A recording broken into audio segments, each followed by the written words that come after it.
اعراض كسل الغده الدرقيه عند الستات ايه؟ واحد، تعب وارهاق طول اليوم حتى لو نامت كويس، تحس انها مش قادره تقوم وجسمها تقيل. اتنين، زياده الوزن، بتبدا تزيد في الوزن من غير ما تكون بتاكل كتير، وغالبا مش بتعرف تخس بسهوله. ثلاثة، تساقط الشعر وجفاف الجلد، الشعر بيبدا يقع بكميه كبيره والجلد بيبقى انشف حتى لو بتحط كريم.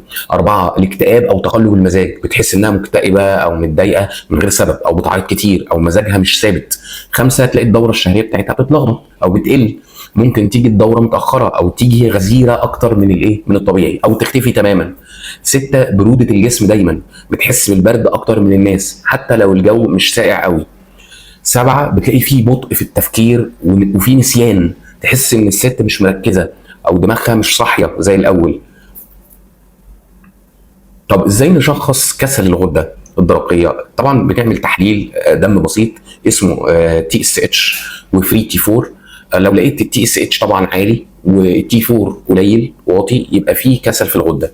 طبعا الدكتور ممكن يطلب تحليل للاجسام المضاده لو شاكك في مرض اسمه هاشيموتو ديزيز. ده جهاز المناعه بيبدا يضرب باجسام مضاده في الغده، فالدكتور بيحلل الاجسام المضاده دي في الدم، لو لقاها عاليه يبقى فيه الهاشيموتو ده اللي هو مرض من امراض المناعه الذاتيه. طب العلاج يا دكتور بيكون ازاي؟ العلاج الاساسي هو اقراص الليفوثايروكسين، ودي طبعا ده هرمون صناعي بيعوض النقص. طبعا ده بيتاخد مره واحده الصبح على الريق ولازم يتاخد بانتظام. الجرعه طبعا بتتظبط على حسب التحاليل وممكن تتغير على فكره كل فتره. طب ايه النصايح العامه للمريضه بكسل الغده الدرقيه؟ لازم تتابع مع دكتور الغدد الصماء بانتظام. لازم تعمل تغذيه صحيه مهمه، التغذيه الصحيه مهمه جدا للحاله دي. لازم تاكل اكل غني باليود والسيلينيوم زي السمك واللبن والبيض. خلاص، ده طبعا بيقلل التوتر والضغط النفسي اللي هي بتبقى فيه. تحاول طبعا تتحرك وتلعب رياضه خفيفه. خلاص، كل ده طبعا بيساهم في ايه، في تقليل اعراض الايه المشكله.